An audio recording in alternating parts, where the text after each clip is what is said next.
사무엘하 22장은 두 가지 이야기가 있는데요.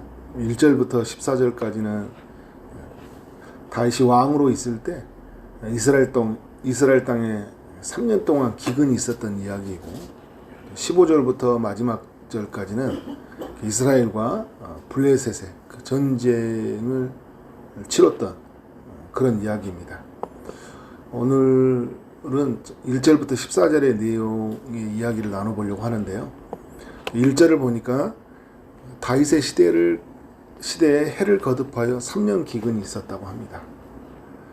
3년 기근이 언제인가? 7절 이하의 말씀을 근거로 볼 때 다윗이 그 요나단의 아들 무비보셋을 찾은 이후일 것이다. 그리고 압살롬의 반란 이전에 일어날 그런 사건일 가능성이 높다. 그렇게 생각하시면 될 것 같아요. 그래서 사무엘하 21장부터 24장까지를 그 사무엘기의 부록이라고 이야기하는데, 연대기적으로 기록된 것이 아니라 다윗 시대에 꼭 들려주고 싶었던 그 이야기를 추려서 이렇게 기록을 해놓은 거예요. 3년 기근의 이야기가 너무 중요했던 거죠. 여러분, 3년 기근이 계속되면 어떤 일이 일어날까요? 농경사회잖아요. 가나안 땅은 식량 부족 현상이 있었겠죠. 그래서 그 가난한 사람들은 더 많이 힘들어요. 기근이 생기면. 그래서 곡물이 자라지 않으면 그 사람들은 이제 강이 있는 곳으로 이제 이주해 가려고 하거든요. 근데 뭐 이스라엘 땅에 강이 있는 게 아니잖아요. 갈릴리 호수도 있지만 물이 있는 그런 강들이 이스라엘 땅에 있는 것이 아니에요. 하나님이 이스라엘 땅은 비를 내려주셔서 그래서 곡식을 심고 또 자라게 하시거든요. 굉장히 어려운 상황을 맞이하고 있다는 것을 우리가 알 수 있어요. 그래서 가족을 부양하려고 다른 나라로 도망을 가거나 노예 생활을 이렇게 자청해서 하는 사람들도 많다고 해요.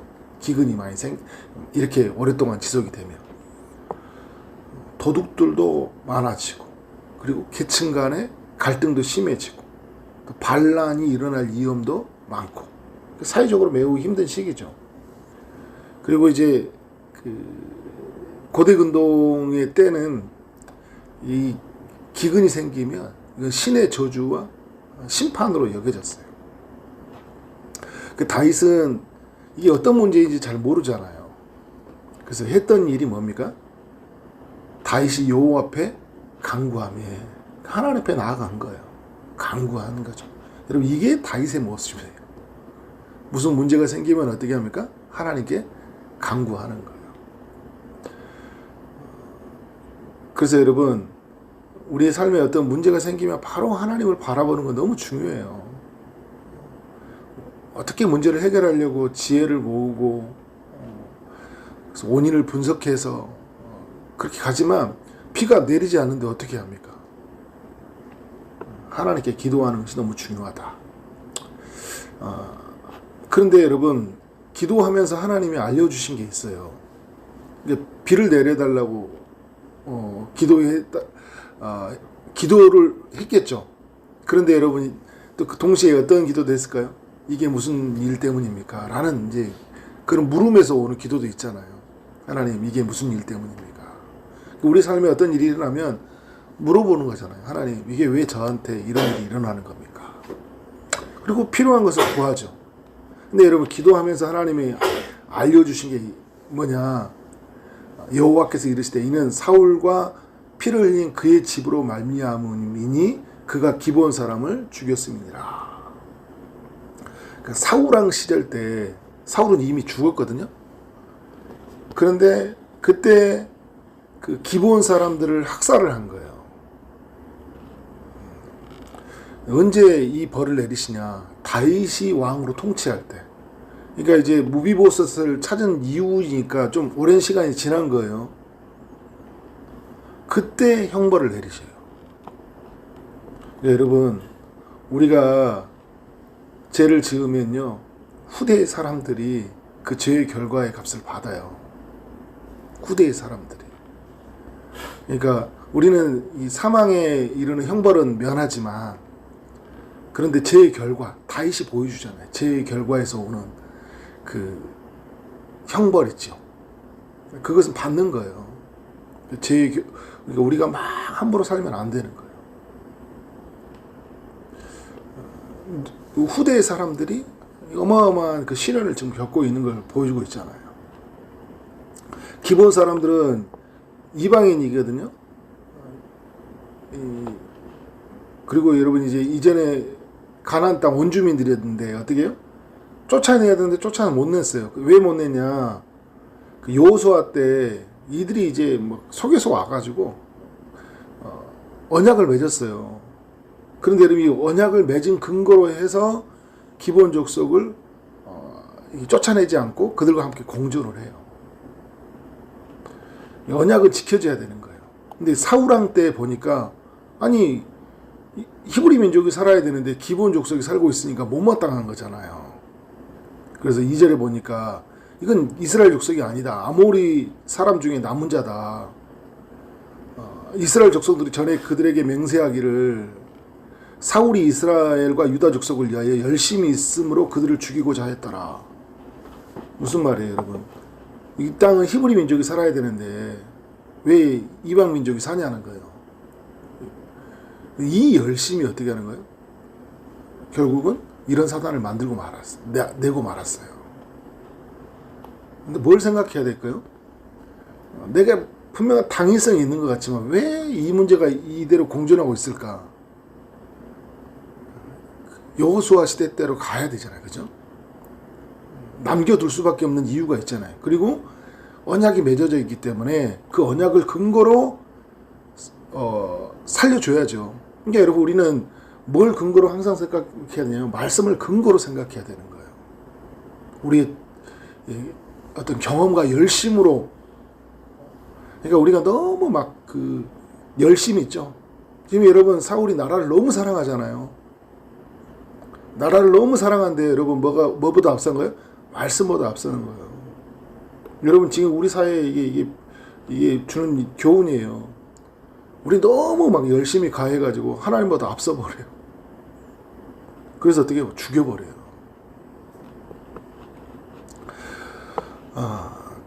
여러분 그래서 이제 다윗이 해야 되는 일이 있어요. 어떤 일일까요? 이제 기본 사람을 부르는 일이에요. 그래서 이에 왕이 기본 사람 불러 그들에게 물으니까 3절에서 이런 이야기 하잖아요. 내가 어떻게 해주면 좋겠냐? 어떻게 너희에게 속죄하여야지 너희가 여호와의 기업을 위하여 복을 빌겠느냐? 그러니까 무슨 말이에요, 여러분? 어떻게 해줘야지 너희가 용서해 줄 수 있냐는 거예요. 그래야지만이 우리가 하나님 앞에 설 수 있다라는 거죠. 다시 우리는 하나님께 복을 받을 수 있다, 이런 의미를 담고 있는 거예요. 그래서 죄를 지으면 우리 하나님께 회개하는 기도는 너무 중요하죠. 우리의 죄를 자백하고 우리가 범죄했다고 말하고 말씀보다 앞섰다고 말하고 우리의 열심이 하나님의 영광을 가렸다고. 요압처럼 오늘 보면 사울처럼 다 이 요압, 사울 이런 사람들 전부 하나님보다 앞선 사람들이에요. 회개 기도해야 돼요. 근데 여러분 중요한 게 있어요. 우리가 잘못한 사람을 향해서 보상을 하는 것도 너무 중요해요. 그걸 알려주고 있어요. 뭘 해야 돼요, 여러분? 기본 사람들에게 보상을 해야 돼요.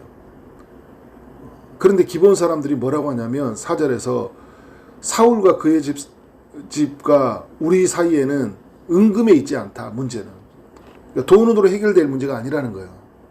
돈으로 보상하려고 하지 말고 어떻게 하는 거예요? 사울의 가문의 자손 중에 7을 선정해서 내주라고 요청을 합니다. 그래서 그들을 여호와 앞에서 목을 매달게 해주라. 다윗이 어떻게 합니까? 허락을 해주는 거예요. 그 여러분 저도 말씀을 보면서 참 이렇게 많이 묵상하게 되고 생각하게 되는데 왜 이렇게 7명의 사람들을 내줘야 될까? 그죠? 이렇게 값을 갚아야 될까? 근데 그 뒤에 말씀 뭐냐면 7명의 사람이 죽은 다음에 하늘에서 비가 내려졌거든요. 이걸 어떻게 해석해야 되냐 할 때 하나님의 공의를 실현하는 과정으로 이해해야 된다. 무슨 말이냐? 언약을 깨트린 거에 대해서 하나님이 죄의 값을 치르신다는 거예요. 언약을 깨면. 그래서 여러분, 언약을 깨는 당사자는 죽어야 되거든요. 근데 다 죽을 수 없잖아요. 죄의 값을 대표로 받는다는 거예요. 대표성으로. 그리고 이게 신약시대에 우리가 연결해 보면 뭐예요? 인간이 제 심판을 받아야 되는데 이게 여러분 하나님과 맺어진 언약이에요. 하나님 말씀에 불순종하면 죽어야 돼요. 그런데 누가 대표로 죽으신 거예요? 그리스도께서 우리를 대표해서 죽으신 거예요. 근데 여러분 이게 또 은혜로운 이야기도 있죠. 어떤 이야기입니까? 사울의 아들이었던 무비보셋은 살려줘요. 7절에 보니까 사울의 아들 요나단 사이에 서로 여호와를 두고 맹세한 것이 있으므로 왕이 사울의 손자 요나단의 아들 무비보셋은 아끼고 그는 살려주었다라는 거죠. 왜 살려줄까요? 이것도 언약에 근거한 거예요. 그래서 여호수아와 기브온이 맺어지는 언약에 근거해서 어떻게 해요? 약속을 지키지 않는 7명의 사람이 죽어야 했고, 그리고 다윗과 요나단이 맺은 언약에 근거해서 어떻게 합니까? 무비보셋은 살아난 거예요. 오늘 여러분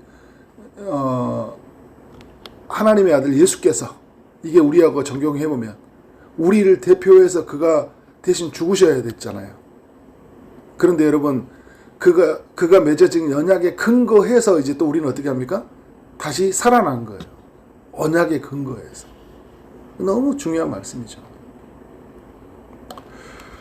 죄의 값을 다 이제 지불한 거예요. 어떤 일이 일어납니까? 10절에 이제 보니까 이제 다 그들이 그 시체가 펴 널려 있을 때, 그때 이제 죽었을 때 어떤 일이냐? 하늘에서 비가 시체에 쏟아지기까지, 그 시체에 낮에는 공중의 새가 있지 못하고 밤에는 들짐승이 범하지 못하게 한지라. 어마어마한 비가 이제 내리기 시작한 거예요. 뭘 의미하는 걸까요, 여러분? 하나님의 진노가 풀렸다는 거예요. 그래서 기근이 끝나게 되고 하늘에서 비가 쏟아진 거예요. 그러니까 죄의 값이 지불된 거예요. 그러니까 진노가 풀린 거죠. 14절의 말씀. 이제 중간에 보니까 모두 왕의 명령을 땡하라 행하니, 그러니까 모두 이제 그 다윗이 원하는 대로 다 행했어요. 이건 하나님이 주신 명령이었잖아요. 그 후에 어떤 일이 일어납니까? 하나님이 그 땅을 위한 기도를 들으시니라. 이제 뭘 한다고요? 다윗의 기도를 들으신 거예요. 다윗이 어떤 기도를 이제 들었다는 거죠? 비를 내려달라. 그 기도를 이제 들으셨다. 그러니까 여러분, 우리에게 뭘 알려주는 거예요? 우리 기도로 관점을 가져와 보면 우리가 이제 막 기도하잖아요. 근데 기도하다 보면 이게 죄의 문제라는 게 드러나요. 그러면 어떻게 됩니까? 철저한 해결을 해야 돼요. 이제 나중에 역사의 이야기지만 역대하 7장에서 다윗이 그 솔로몬이죠. 성전을 짓고 나서 이제 성전에 이제 제사를 드리잖아요. 그럼 뭐라고 하냐면, 내 이름으로 일컫는 바 내 백성이 그들의 악한 길에서 떠나 스스로 낮추고 기도하여 내 얼굴을 찾으면 내가 하늘에서 듣고 그들의 죄를 사하고 그들의 땅을 고칠지라 이야기하고 있어요. 우리가 뭘 하라는 거예요? 악한 길에서 떠나고 하나님께 온전한 회개의 제사 기도를 드리는 거죠. 그리고 누군가에게 피해를 입었다면 보상을 해야 돼요. 그리고 나서 어떻게 한다는 거예요? 하나님이 그 땅을 고치겠다는 거예요. 그런 면에서 여러분, 우리가 이렇게 기도에 있어서 회개는 너무 중요해요. 그러니까 우리는 막 우리가 원하는 것을 얻는 것에 늘 거기에 집중하잖아요. 그런데 이게 얻어지지 않았을 때는 혹 이게 우리의 욕심일 수 있고, 또 그 욕심으로 말미암아 죄일 수 있다. 그때 어떻게 해요? 하나님 앞에 철저한 회개의 기도와 또 누군가에게 큰 상처와 아픔을 주었다면 사과하고 또 보상을 치르고 그리고 나서 하나님 앞에 서는 거예요. 그래서 여러분 성경은 이런 구절들이 되게 많이 나와요. 사무엘상 이제 28장 6절 사울이 경험했던 이야기잖아요. 계속해서 그 죄를 범하니까 하나님 뭐라고 하냐면 그가 하나님께 구했으나 하나님이 대답하지 아니하시더라. 하나님 대답하지 않아요. 사무엘상 28장 사울의 이야기 때 보여주는 거예요. 왜? 계속 불순종하니까 하나님이 안 들어주는 거예요. 근데 여러분 우리가 기도하면 응답 이렇게 바로 리꼬르로 가는 게 아니라 기도하면서 우리가 어떤 위치에 있고 우리가 무엇을 잘못 가고 있는지를 보는 거잖아요. 그래서 어떻게 하는 거예요? 그에 대한 부분들을 철저하게 값을 지불하는 거예요. 철저한 해결을 하는 거죠. 이사야서 59장 1절과 2절도 이런 이야기를 해요. 여호와의 손이 짧아 구원하지 못하심도 아니요 귀가 둔하여 듣지 못하심도 아니요 오직 너희 제약이 너희와 너희 하나님 사이를 갈라놓았다. 그러니까 여러분 하나님은 안 들어준다는 게 아니잖아요. 안 들었다는 이야기도 아니에요. 들었다는 거예요. 응답해 주겠다는 건데 근데 왜 못하냐? 제약이 하나님과 우리 사이에 있다라는 거예요. 그래서 너희의 죄가 그 얼굴을 가려서 하나님의 얼굴을 가려버렸다라는 거잖아요. 그래서 너희에게 듣지 않으시게 합니다. 그러니까 여러분 제약이 가리지 않도록 하는 건 너무 중요해요. 에레미야 1장 11절 너희 마음에 제약을 품었더라면 주께서 듣지 아니하시더라. 제약을 품이요. 여러분 누구 미워하고 할 때 저 사람 버려주세요 할 때 여러분 우리의 미워하는 마음 그게 들어주겠어요 여러분? 저 사람 죽여주세요 그러면 하나님이 그래 내가 너 죽여줄게 그런 게 아니잖아요. 그죠? 우리 안에 뭘 보는 거예요? 그 사람 미워하는 마음 받아들이지 못하는 마음. 근데 하나님이 이거를 어떻게 해요? 기도하면서 우리의 연약함을 보게 하시고 내가 얼마나 너를 사랑하느냐 하면서 이걸 깨닫게 하시고 그래서 회개케 하시고 그러면서 하나님 풀어주시는 역사를 경험하게 하는 거예요.